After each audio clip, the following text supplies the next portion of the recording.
Xiaomi is well known for its budget-friendly powerful devices and MIUI is lot more famous for its uniqueness in feature and customization options.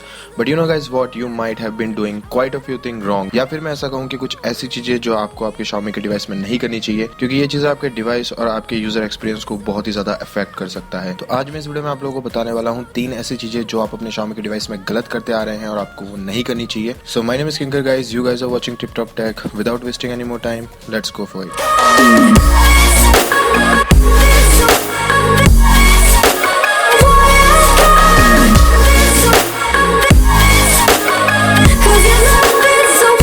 तो guys जो पहली problem है वो है second space से related. तो आप में से बहुत सारे MIUI यूजर्स को ऑलरेडी पता है कि सेकंड स्पेस क्या होता है, बट जो भी MIUI के नए यूजर्स हैं उन्हें मैं थोड़ा सा इंट्रोड्यूस करना चाहता हूँ इस फीचर के साथ।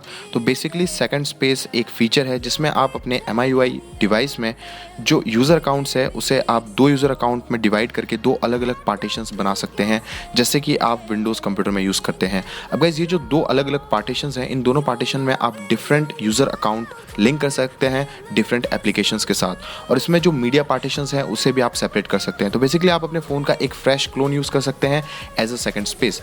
तो गाइज़ ये एक बहुत अच्छा फीचर है, बट आप लोगों में से बहुत सारे लोग ये सोच रहे होंगे कि ये फीचर इतना अच्छा है तो इसमें प्रॉब्लम क्या है। तो गाइज़ सेकंड स्पेस में बेसिकली प्रॉब्लम ये है कि अगर आप अपने MIUI डिवाइस में एक सेकंड स्पेस क्रिएट करते हैं तो जो सिस्टम फाइल्स होती हैं वो बेसिकली कॉपी हो जाती है। अब जो सिस्टम इमेज फाइल है ये कॉपी होने के बाद आपके फ़ोन की जो इंटरनल एप्लीकेशंस हैं वो भी क्लोन हो जाती है, और उसके ऊपर अगर आप कोई थर्ड पार्टी एप्लीकेशन इंस्टॉल करते हैं दोनों ही स्पेसेस में, तो ऐसे में जो बैटरी कंजप्शन है वो थोड़ी सी बढ़ जाती है। अब मान लीजिए कि आप अपने सेकंड स्पेस में हैं और सेकंड स्पेस में आपकी जो सिस्टम एप्लीकेशंस है वो बैकग्राउंड में कुछ ना कुछ रन कर रही होती है, तो ऐसे में जो बैटरी है वो बहुत ही ज़्यादा कंजम्पशन बढ़ जाती है, क्योंकि दोनों ही स्पेसेस में अलग अलग system application at a time background में रन कर रही होती है। तो अगर आप इसे थोड़ा सा आसानी से समझना चाहते हैं तो मान लीजिए कि मैं सेकंड स्पेस में एक थर्ड पार्टी एप्लीकेशन इंस्टॉल किया हुआ है मैंने, और वो बेसिकली बैकग्राउंड में रन कर रही है, और ऐसे में मैंने अगर सेकंड स्पेस से फर्स्ट स्पेस में स्विच कर दिया है तो जो सेकंड स्पेस का बैकग्राउंड रनिंग एप्लीकेशन है वो हमेशा एक्टिव रहता है।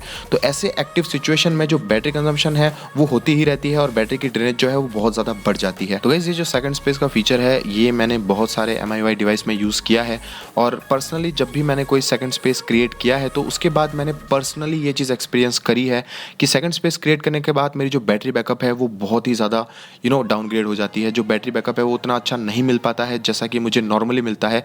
तो ऐसे में मैंने बहुत सारे डिवाइसेस में इस चीज़ को ट्राई करके देखा है, और ये चीज़ मैं ऐसे हवा में नहीं बोल रहा हूँ। तो अगर आप अपने फ़ोन के बैटरी लेवल को यानी कि बैटरी बैकअप को थोड़ा सा बढ़ाना चाहते हैं, या फिर अगर आप अभी भी सेकंड स्पेस यूज़ कर रहे हैं तो आप एक बार उस सेकंड स्पेस को डिलीट करके चेक कर सकते हो। जो बैटरी बैकअप है उसमें आप लोगों को डिफरेंस देखने को मिल जाएगा। तो गाइस जो अगली प्रॉब्लम है वो है बेटा रोम से रिलेटेड। बेटा यानी कि डेवलपर रोम।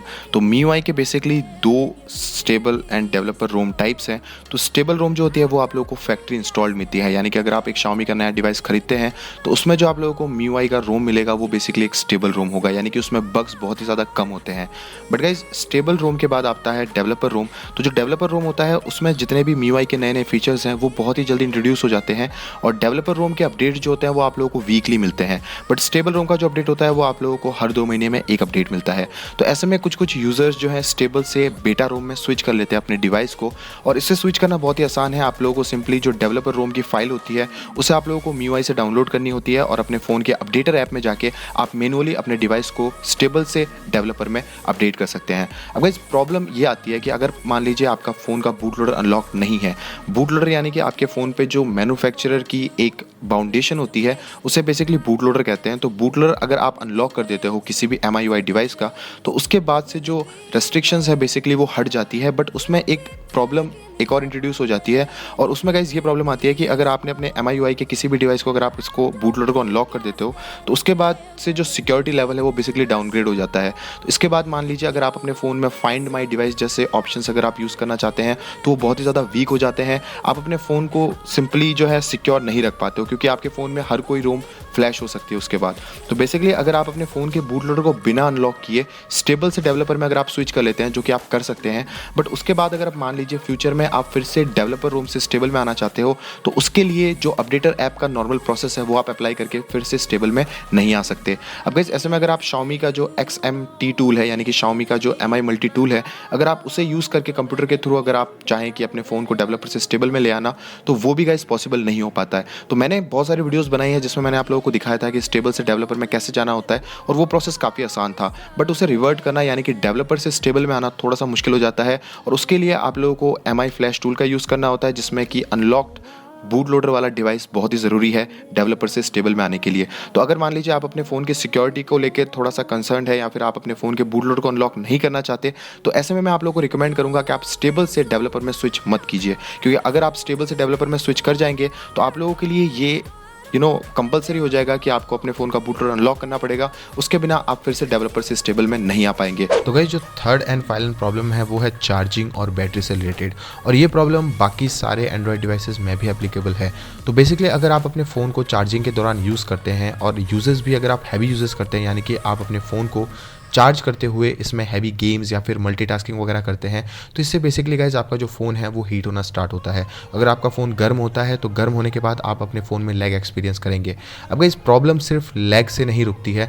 अगर आप आम तौर पे यानी कि फ्रीक्वेंटली अगर आप अपने फ़ोन को चार्ज पे लगा के इसमें हैवी गेम्स या फिर मल्टीटास्किंग करते हैं, तो इससे बेसिकली होता क्या है कि इससे आपके जो थर्मल कंपोनेंट्स हैं वो बहुत ही जल्दी ख़राब होने के चांसेस बढ़ जाते हैं। हीट कभी भी किसी भी मोबाइल डिवाइस के लिए अच्छा नहीं होता है, और आमतौर पर अगर आप ये चीज़ बार बार दोहराते हैं तो ऐसे में आपके फ़ोन के जो थर्मल कंपोनेंट्स है वो बहुत ही जल्दी डैमेज होना स्टार्ट हो जाएंगे।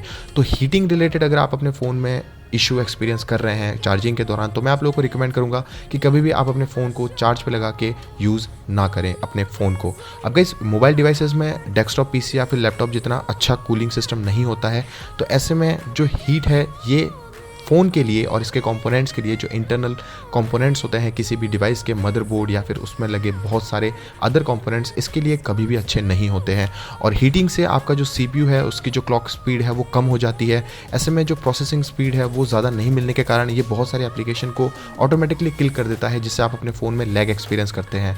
इसी के साथ जो फ़ोन की बैटरी लाइफ है वो भी बहुत ही ज़्यादा कम हो जाती है। और गाइस अगर आप अपने फ़ोन को चार्ज करने के लिए कोई थर्ड पार्टी चार्जर यूज़ करते हैं जो कि ऑफिशियली आपको अपने फ़ोन के साथ नहीं मिला है, तो ऐसे में आपकी फ़ोन की बैटरी जो है वो बहुत ही ज़्यादा अफेक्ट होती है। जो डिवाइस है इसके डैमेज होने के चांसेस और भी ज़्यादा बढ़ जाते हैं। तो आप अपने फ़ोन को कभी भी चार्ज पे लगा के यूज़ ना करें, और सेकेंडली आप अपने फ़ोन के साथ जो ऑफिशियल चार्जर आपको मिला है उसे सही हमेशा आप अपने फ़ोन को चार्ज करें। ऐसे में आपका जो डिवाइस है वो सेफ रहेगा और आपकी जो बैटरी लाइफ है वो भी बहुत ही ज़्यादा अच्छी रहने वाली है। तो guys thanks for watching this video. आज की इस वीडियो के लिए इतना ही। मुझे लगता है कि शायद आप लोगों को ये वीडियो पसंद आई होगी, तो अगर आपको ये वीडियो पसंद आई है then please hit that like button, और अगर आप मेरे चैनल पर नए हो तो बिना सब्सक्राइब किए कहीं मत जाइए।